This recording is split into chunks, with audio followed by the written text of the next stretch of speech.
पैशासाठी आयुष्यभर काम करून पगार पाणी मिळवणारे आपल्या आसपास बरेच जण असतात. नोकरी चाकरी करून कष्टाचं आणि बुद्धीचं काम करून 1 तारखेला मिळणाऱ्या पगारावर त्यांचं घर चालत असतं. पण दुसरीकडे काही लोक काहीही काम न करता सुद्धा पैसा आपोआप त्यांच्या खात्यामध्ये जमा होत असतो. उदाहरण जर द्यायचं झालं तर असं म्हणतात की मुकेश अंबानी झोपलेले असताना सुद्धा प्रत्येक मिनिटाला त्यांच्या अकाउंटमध्ये लाखो रुपयांचं प्रॉफिट हे ते कमावत असतात. साध्या भाषेत सांगायचं झालं तर आपण पैशासाठी काम करतो, तर दुसरीकडे काही माणसं पैशासाठी नाही तर पैसा त्यांच्यासाठी काम करत असतो. ऍक्टिव्ह इन्कम आणि पॅसिव्ह इन्कम मधला हाच काय तो फरक आहे. तुम्ही जेव्हा ऑफिसला जात नाही किंवा तुमच्या स्वतःच्या दुकानात जात नाही तेव्हा तुम्हाला त्या दिवसाचे पैसे भेटत नसतील तर समजून जायचं तुम्ही अजून सुद्धा पूर्णपणे ऍक्टिव्ह इन्कम कमवताय. पण म्हणून पैसे कमावण्यासाठी आयुष्यभर असंच काम करावं तर लागणार नाही ना. याचं जर तुम्हाला टेन्शन येत असेल तर याचं अगदी साधं सोपं आणि सरळ उत्तर आहे आणि ते म्हणजे पॅसिव्ह इन्कम तयार करायला शिकणं.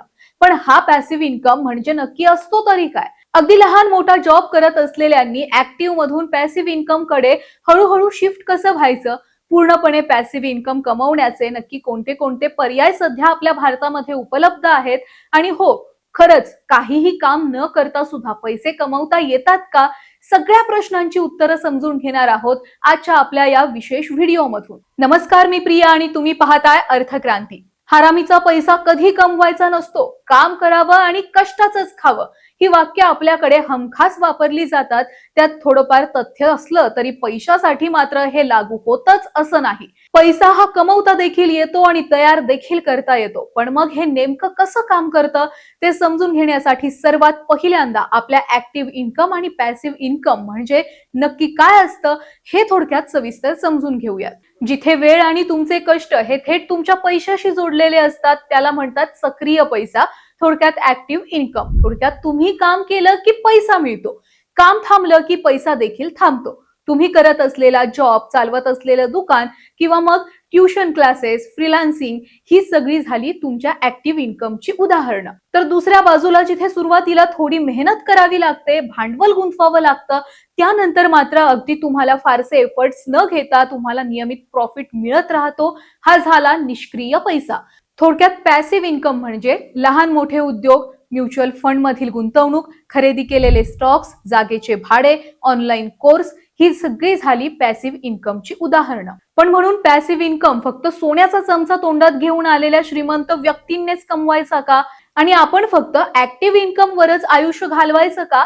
तर त्यासाठी आपण सर्वात आधी हे लक्षात ठेवायला हवं की काम करून पैसे कमावणं यात चुकीचं काहीच नाही. पॅसिव्ह इन्कम पर्यंत पोहोचण्याचा प्रवास खरं तर ऍक्टिव्ह इन्कम मधूनच सुरू होतो. घर खर्च चालवण्यासाठी, महत्वाच्या गरजा भागवण्यासाठी आणि अडीअडचणीला कुणासमोर हात पसरायला लागू नये म्हणून केलेलं सेव्हिंग बाजूला काढण्यासाठी काम तर करावंच लागेल.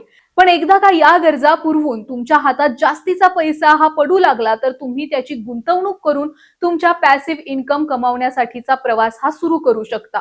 पण होतं कसं, आपल्याला नोकरीची कटकट नको झालेली असते तरी देखील नाइलाजाने काम करत राहण्याशिवाय आपल्याकडे कुठलाच पर्याय उरत नाही. त्यात नोकरीतून तयार झालेला comfort zone, monthly salary habit, risk घेण्याची वाटणारी भीती, फायनान्स या विषयाबद्दल असणारी तोकडी माहिती आणि स्वतःवर कमी असणारा आत्मविश्वास या सगळ्या गोष्टीमुळे अनेक जण ऍक्टिव्ह इन्कम मध्येच कायमचे अडकून राहतात. तर मग यातून बाहेर कसं पडायचं तर सांगते. पॅसिव्ह इन्कम कमावण्याचा विचार करताना सर्वात पहिल्यांदा पायरीचा विचार करावा लागतो आणि ती म्हणजे आर्थिक स्थिती समजून घेणं. आयुष्य हे फार अनप्रिडिक्टेबल असतं.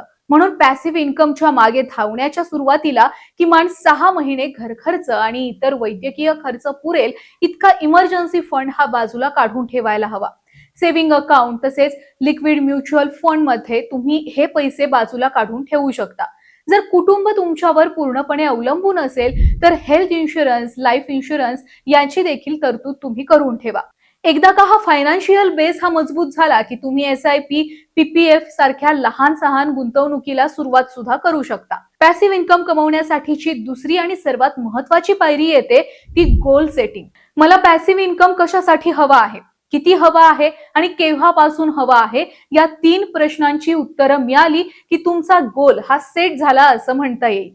एक्स्ट्रा इन्कम म्हणून जॉब वरील डिपेंडन्सी ही कमी करण्यासाठी रिटायरमेंटसाठी, मुलांच्या शिक्षणासाठी आणि फायनान्शियल इंडिपेंडेंट होण्यासाठी असे वेगवेगळे गोल्स आपल्याला ठरवता येऊ शकतात. सध्याच्या महिन्यामध्ये खर्च किती आहे, अपेक्षित किती पैसा हा भविष्यात लागू शकतो याचा अंदाज सुद्धा सुरुवातीलाच असलेला कधी सुद्धा बरा.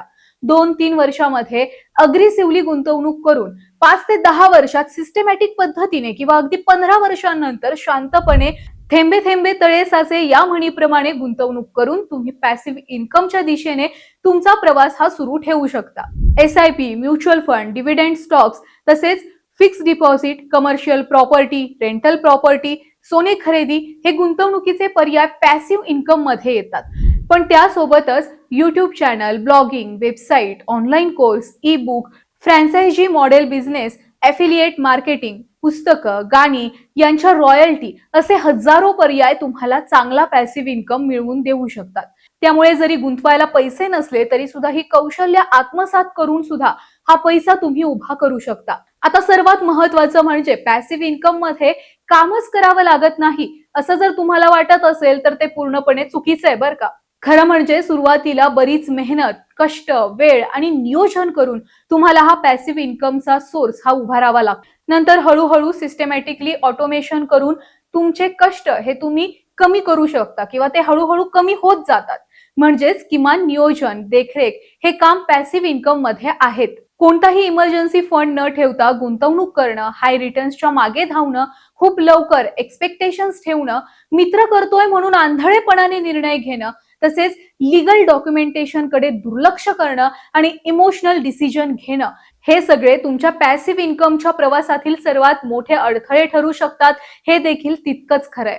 पॅसिव्ह इन्कम बद्दलची ही माहिती तुम्हाला कशी वाटली? तुम्ही देखील पॅसिव्ह इन्कम साठी काही विचार डोक्यात करून ठेवला आहे का ते आम्हाला कमेंट मध्ये सांगायला विसरू नका. रोजच्या व्यवहारातल्या आर्थिक घडामोडींसाठी आणि फायनान्स टिप्स बद्दल अशीच माहिती मिळवण्यासाठी आमच्या अर्थक्रांती चॅनलला लाईक, शेअर आणि सबस्क्राईब करायला विसरू नका. धन्यवाद.